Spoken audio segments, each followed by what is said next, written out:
Once upon a time, a girl named Cinderella lived with her stepmother and two stepsisters. Poor Cinderella had to work hard so the others could rest. It was she who had to wake up each morning when it was still dark and cold to start the fire. It was she who cooked the meals. It was she who kept the fire going. The poor girl could not stay clean from all the ashes and cinders by the fire. "What a mess!" her two stepsisters laughed, and that is why they called her Cinderella. One day, big news came to town. The king and queen were going to have a ball. It was time for the prince to find a bride. All of the young ladies in the land were invited to come. They were wild with joy. They would wear their most beautiful gown and fix their hair extra nice. Maybe the prince would like them. At Cinderella's house, she now had extra work to do. She had to make two brand new gowns for her stepsisters. "Faster!" shouted one stepsister. "You call that a dress?" screamed the other. "Oh dear," said Cinderella, "when can I—" The stepmother marched into the room. "When can you what?" "Well," said the girl, "when will I have time to make my own dress for the ball?" "You?" yelled the stepmother. "Who said you were going to the ball?" "What a laugh," said one stepsister. "Such a mess!" They pointed at Cinderella. All of them laughed. Cinderella said to herself, "Maybe they see a mess when they look at me, but if I could, I would go to the ball." Soon the time came for the stepmother and stepsisters to leave for the big party. Their fine carriage came to the door. The stepmother and stepsisters hopped inside, and they were off. "Goodbye," called Cinderella. "Have a good time." But her stepmother and stepsisters did not turn to see her. "Oh, me," said Cinderella sadly. The carriage rode down the street. She said aloud, "I wish I could go to the ball too." Then, poof! All of a sudden, in front of her was a fairy. "You called?" said the fairy. "Did I?" said Cinderella. "Who are you?" "Why, your fairy godmother, of course, and I have come to grant your wish." "But," said Cinderella, "my wish is impossible." "Excuse me," said the fairy godmother in a huff. "Did I not just show up out of thin air?"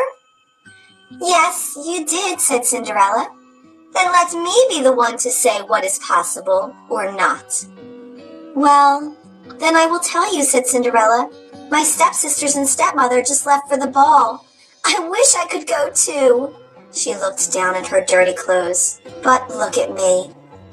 "You do look a bit of a mess, child," said the fairy godmother.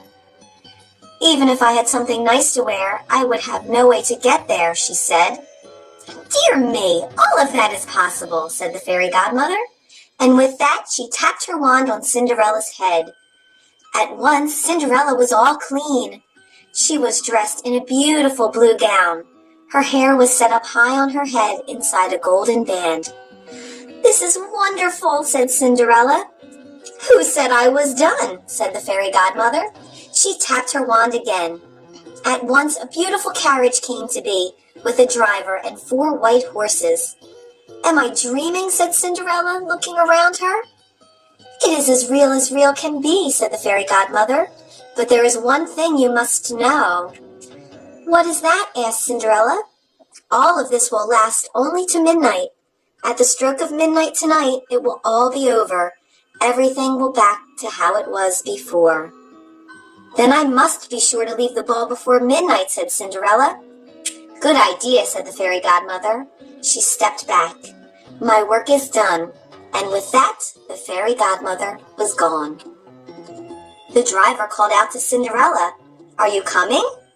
She stepped into the carriage, and they were off. Over at the ball, the prince did not know what to think. "Why do you have that sad look on your face?" the queen said to her son. "Look around you. You could not ask for finer maidens than these." "I know, mother," said the prince. Yet he knew something was wrong. He had met many of the young women. Yet after he had said hello, one by one, he could find nothing more to say. Someone pointed to the front door. "Look, who is that?" All heads turned. Who was that lovely maiden stepping down the stairs? She held her head tall and looked as if she belonged. but no one knew her. There is something about her, said the prince to himself. I will ask her to dance, and he walked over to Cinderella. Have we met? Said the prince. I am pleased to meet you now, said Cinderella with a bow. I feel as if I know you, said the prince, but of course that is impossible.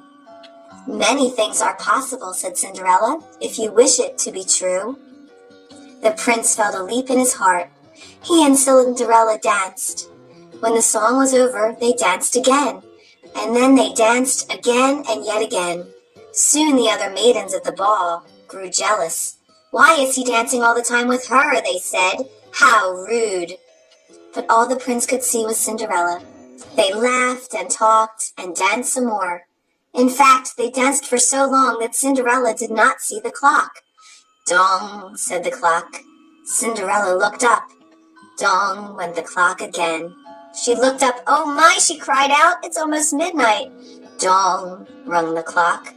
Why does that matter? Said the prince. Dong, called the clock. I must go, said Cinderella. Dong went the clock again. But we just met, said the prince. Why leave so soon? Dong, rung the clock. I must go now, said Cinderella, and she ran to the steps. Dong, said the clock again. I cannot hear you, said the prince. The clock is too loud. Dong, rung the clock. Goodbye, said Cinderella. Up the stairs she ran. Dong, went the clock. Please, stop for a moment, said the prince. Oh dear, she said as one glass slipper fell on her foot on the stair. But Cinderella kept running. Dong, said the clock. Please, wait a moment, said the prince. Dong, rung the clock. Goodbye! Cinderella turned one last time, and then she rushed out the door. Dong! The clock was quiet. It was midnight. Wait! Called the prince. He picked up her glass slipper and rushed out the door. He looked around, but could not see her blue dress anywhere. This is all I have left from her, he said, looking down at the glass slipper. He saw that it was made in a special way, to fit a foot like none other. Somewhere, there is the other glass slipper, he said, and when I find it, I will find her too, and I will ask her to be my bride. From hut to hut, from house to house went the prince. One young woman after another tried to fit her foot inside the glass slipper, but none could fit, and so the prince moved on. At last the prince came to Cinderella's house. He is coming, screamed one stepsister as she looked out the window. At the door, yelled the other stepsister. Quick, said the stepmother, get ready. One of you must be the one to fit your foot in that slipper, no matter what. The prince knocked. The stepmother flew open the door. Come in, she said. I have two lovely daughters for you to see. The first stepsister tried to place her foot in the glass slipper. She tried hard, but it just would not fit. Then the second stepsister tried to fit her foot inside. She tried and tried with all her might too, but no dice. Are there no other young women in this house? Said the prince. None, said the stepmother. Then I must go, said the prince. Maybe there is one more, said Cinderella, stepping into the room. I thought you said there were no other young women here, said the prince. None who matter, said the stepmother in a hiss. Come forward, said the prince. Cinderella stepped forward and sat before him. The prince got down on one knee and tried the glass slipper on her foot. It fit perfectly. Then, from her pocket, Cinderella took out something. It was the other glass slipper. I knew it, he cried. You are the one. What? Shouted one stepsister. Not her, yelled the other stepsister. This cannot be, screamed the stepmother. But it was too late. The prince knew that Cinderella was the one. He looked into her eyes. He did not see the cinders in her hair, or the ashes on her face. I have found you, he said. And I have found you, said Cinderella. And so Cinderella and the prince were married, and they lived happily ever after.